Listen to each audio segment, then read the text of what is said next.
यसरी उहाँले चाहिँ शिक्षा क्षेत्रमा महत्त्वपूर्ण योगदान पुर्याउनु भएको छ। एसएलसी मात्र पास गरेको एउटा महिला 18 वर्षको अल्लारे उमेरमा बिहा भयो। त्यसपछि उहाँको सङ्घर्षका जीवनहरू सुरु भए। उहाँले काठमाडौँ आउनुभयो। श्रीमान श्रीमतीले मिलेर दुःख गर्नुभयो। त्यसपछि उहाँको श्रीमान विष्णु कविज्यूले पनि ठुलो सङ्घर्ष गर्नुभयो। उहाँ पनि युनिभर्सिटीबाट उहाँले पिएचडी गर्नुभएको छ समाजशास्त्रमा। थुप्रै किताबहरू कविता सङ्ग्रह, कथा सङ्ग्रह उहाँका निस्केका छन्। अनुसन्धानका कृतिहरू निक्लेका छन् र अनुसन्धानमा पनि उहाँ लागिरहनु भएको छ। गीतहरू लेख्नु भएको छ। धेरै गीतहरू रेकर्ड भएका छन् र उहाँहरूको जीवन चाहिँ एकदमै सफल जीवन देखिन्छ। त्यसपछि उहाँहरूको सन्तानको रूपमा मैले उहाँहरूको यो जीवनी नै भनिरहेको छु। किन भन्दाखेरि यो पुस्तक नै जीवनीमा आधारित छ नि त। यो आफै अटोबायोग्राफी हो, आफै आत्मजीवनी हो। त्यसैले मैले यो विषयमा भन्ने भन्दा पनि यो जीवनी नै हो र यसमा के छ भन्ने कुरा नै भन्ने हो नि त। यो यहाँले पढ्नु पनि हुन्छ। पछि सर्भिसमा धैर्यता पनि हुँदैन, किन भन्दा हामीले अरू पनि काम गर्नुपर्ने हुन्छ। अनि त्यो भएको कारणले मैले उहाँहरूका जीवनीका कुराहरू बताइरहेको छु। त्यसपछि उहाँहरूको एकजना छोरा हुनुहुन्छ। छोरा अमेरिकामा बस्नुहुन्छ। उहाँ चाहिँ त्यहाँको नगरपालिकामा चाहिँ सिनियर अधिकृत प्रोजेक्ट म्यानेजरको रूपमा उहाँ काम गरिराख्नु भएको छ। गत वर्ष उहाँको विवाह भयो। उहाँको बुहारी पनि अत्यन्तै सुशील हुनुहुन्छ। उहाँको बुहारीले अङ्ग्रेजीमा लेखेर दिनुभएको एउटा शुभकामना पनि उहाँले यहाँ राख्नु भएको छ। मालती राई, उहाँले पुस्तकमा माला राई भनेर लेख्नु भएको छ। उहाँहरू न्युयोर्कमा बस्नुहुन्छ र बुहारी छोराहरू एकदमै उहाँहरूका सज्जन हुनुहुन्छ। त्यसैले एउटा सफल दाम्पत्य जीवनको उदाहरण के हो त भन्दाखेरि यो पुस्तकमा भेटिन्छ। त्यसैले डाक्टर विष्णु राई र कुमारी कमला राईको एउटा जुन दाम्पत्य जीवन हो, त्यो दाम्पत्य जीवन चाहिँ एउटा सफल दाम्पत्य जीवन हो। उहाँहरू शिक्षाको क्षेत्रमा सफल हुनुभयो। उहाँहरू चाहिँ अब एउटा शिक्षण प्राध्यापनको क्षेत्रमा उहाँहरू सफल हुनुभयो। उहाँहरू आफ्नो पारिवारिक व्यवस्थापनको क्षेत्रमा सफल हुनुभयो। त्यस्तै र हरेक हिसाबले उहाँहरूको जीवन सफल देख्छु। तर एक ठाउँमा म्याडमले अलिकति विष्णु सरको गुनासोलाई थोरै लेख्नु भएको छ। यो पनि अब ओपन डिस्कसन। उहाँले नेपाली कङ्ग्रेसको राजनीति पनि गर्नुभयो। राप्रपा नेपालमा पनि उहाँले राजनीति गर्नुभएको कुरा उल्लेख गर्नुभएको छ। पछि उहाँ वामपन्थी राजनीतितिर पनि एउटा वामपन्थी बुद्धिजीवीको रूपमा पनि उहाँ सक्रिय रहनु भएको छ। तर यति धेरै गर्दा पनि मैले सफलता प्राप्त गर्न सक्थेँ कि भन्ने कुरा उहाँले लेख्नु भएको छ। वास्तवमा अब हामीले सफलता केलाई भन्ने, केलाई सफलता भन्ने, केलाई असफलता भन्ने, यसका मापदण्डहरू पनि फरक फरक हुन सक्छन्।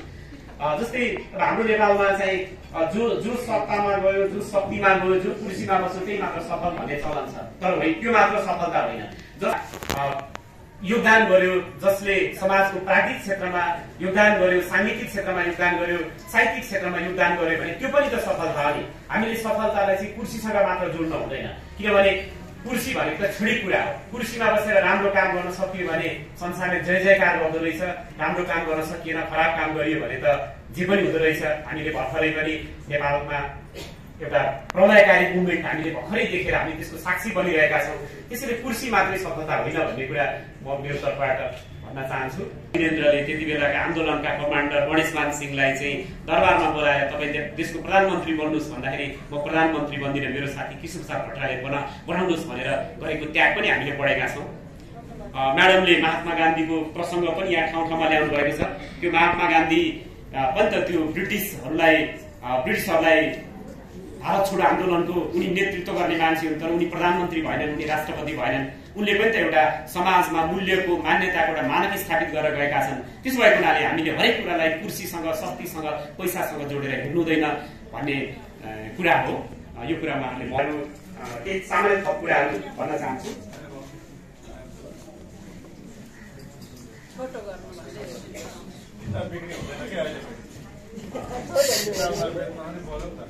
किताबलाई क्युरियोसिटी बढाइदिनु पर्यो। मैले किताबलाई क्युरियोसिटी बढाइदिएको छु। म सबै कुरा त भनेर पनि सकिनँ। यो हजुरको कति भन्दाखेरि 300 यो किताबको सफल जीवन छ र पारिवारिक रूपमा पनि उहाँहरू सफल हुनुहुन्छ। र म थोरै उहाँ लेखिकाको बारेमा थोरै अरू केही कुरा भन्न चाहन्छु। जस्तो उहाँसँग चाहिँ कस्तो भने एउटा सङ्घर्षशील महिलामा हुने गुण देखिन्छ। यति मात्र होइन, उहाँसँग हाम्रो जुन पूर्वीय समाजका, मैले पूर्वीय समाज भन्नाले हिन्दू समाज, बौद्ध समाज, किराँत समाज र नेपालका अरू जुन मगर, गुरुङ, तामाङ समाजहरू छन्, यी सबै समाजहरूको कुरा गरिरहेको छु नेपालको सन्दर्भमा। ती समाजभित्र भएको जुन एउटा पारिवारिक सद्भावको हाम्रो लिग्यासी छ, त्यो लिग्यासी उहाँले मेन्टेन गरेर आउनु भएको छ भन्ने कुरा बुझिन्छ। अब अहिले हामी अब नारीवादका कुराहरू हुन्छन्, अहिले व्यक्तिगत स्वतन्त्रताका कुराहरू हुन्छन्। पश्चिमी समाजले व्यक्तिगत स्वतन्त्रतालाई अत्यन्तै महत्त्व दिएको छ, तर हाम्रो नेपाली समाजमा पनि हाम्रा परम्परागत मूल्य मान्यताहरू भत्किँदै गएका छन्। परम्परागत मूल्य मान्यताहरू सबै अन्धविश्वासी मात्र हुँदैनन्, त्यहाँभित्रका कतिपय मूल्य मान्यताहरूले हाम्रो समाजलाई जोड्ने जुइनेटाको रूपमा पनि काम गरिरहेका हुन्छन्। त्यसैले उहाँले हाम्रो परम्परागत समाजका कतिपय आदर्शहरूलाई उहाँले पछ्याउनु भएको छ। उहाँ आधुनिक नारी पनि हुनुहुन्छ, यो पुस्तक पढ्दा थाहा हुन्छ। एकातिर उहाँ आधुनिक नारी हुनुहुन्छ, अर्कोतिर उहाँले परम्परागत मूल्य मान्यताहरू जस्तो परिवार हाम्रो एउटा संस्था हो, परिवार विखण्डनका घटनाहरू दिनानुदिन बढिरहेका छन्, तर उहाँहरू दुवैजना पढे लेखेका हुनुहुन्छ, सचेत हुनुहुन्छ, तर उहाँहरूले आफ्नो व्यक्तिगत स्वतन्त्रतालाई पनि सम्मान गर्ने, परिवारलाई पनि सम्मान गर्नुभएको छ र त्यो सम्मानलाई उहाँहरूले आजीवन कायम राख्नु भएको छ। र उहाँहरू विभिन्न ठाउँमा भ्रमणमा गएका कुराहरू यहाँ छन्, तिनीहरू चाहिँ नियात्राको रूपमा लेखिएका छन्। नेपालका विभिन्न ठाउँमा, भारतका विभिन्न ठाउँमा उहाँले यो पुस्तकमा पटक पटक हामीले पढ्न पाउँछौँ। त्यसो भएको हुनाले समग्रमा भन्नुपर्दा म मेरो भनाइ यही टुङ्ग्याउने क्रममा छु र समग्रमा भन्नुपर्दा यो पुस्तक भनेको मैले सुरुमा भनेको कुरा घर परिवारको बुहारीको रूपमा आफ्नो भूमिका निर्वाह गर्दै जीवनमा गरेका सङ्घर्षहरूको अभिलेखीकरण यो पुस्तकमा भएको छ। त्यस कारणले गर्दा यो पुस्तक सबैको लागि पठनीय छ।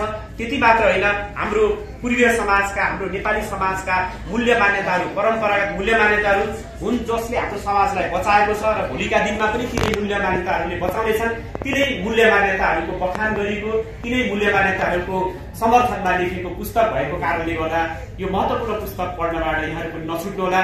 र मैले पनि यो पुस्तक अस्ति मङ्गलबारको दिन बेलुकी मात्र फेला पारेँ, उहाँहरूले मलाई जिम्मेवारी दिनुभयो। बुधबार मैले पढ्न भएन, बिहिबार बेलुकाबाट मैले पढेँ र यो पुस्तक समातिसकेपछि मलाई यो सबै पुस्तक नपढिकन मलाई रिसाउनै मन लागेन। मलाई घरमा पनि यो सबै नपढेर दुई चारवटा पढेर तपाईँले समीक्षा गरे पनि हुन्थ्यो भन्ने कुरा मेरो घर परिवारका सदस्यहरूले भन्दा पनि मैले रातभरि बसेर पनि यो पुस्तक पढेँ र यो पुस्तक पढिसकेपछि एउटा आध्यात्मिक शक्ति भनेको के हो, एउटा नारी, एउटा आदर्श नारी भनेको के हो भन्ने कुरा यो पुस्तकले बताउँछ। यो मैले भनेको कुरा यो ओभर स्टेटमेन्ट होइन, यहाँहरूले यो पुस्तक पढेपछि यो कुरा प्रमाणित हुन्छ भन्ने कुरा बताउँदै मेरो भनाइ चाहिँ धैर्यपूर्वक सुनिदिनु भएकोमा यहाँका आजका अतिथिजीहरू लगायत यहाँ उपस्थित यो समारोहमा उपस्थित हुनुभएका सम्पूर्ण व्यक्तित्वजीहरूमा म हार्दिक धन्यवाद भन्दै मेरो भएकोमा राव साहब पार्टी समाज नेपालका वरिष्ठ अध्यक्ष अतिथि आसन ग्रहणको लागि निवेदन गर्छु। त्यसै गरी वरिष्ठ अधिवक्ता एवं वरिष्ठ पत्रकार दाजु लेखक आनन्द सन्तोषी राईज्यूलाई पनि अतिथि आसन ग्रहणका निम्ति म हार्दिक निवेदन गर्छु।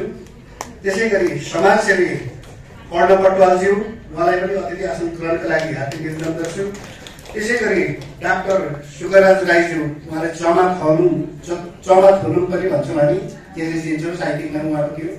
सुखराज राईज्यू, डाक्टर सुखराज राईज्यूलाई पनि अतिथि आसन ग्रहणका लागि म निवेदन गर्छु। त्यसै गरी लेखक एवं पत्रकार मेरा अनन्य मित्र सचित राईज्यू, उहाँलाई पनि अतिथि आसन ग्रहणका लागि हार्दिक निवेदन गर्दै म छोटो शुभकामना मन्तव्य जनकल्याण माविका हेड सर हुनुहुन्छ दीपक बाबु श्रेष्ठ, उहाँलाई पनि अतिथि आसन ग्रहणका लागि निवेदन गर्छु। त्यसै गरी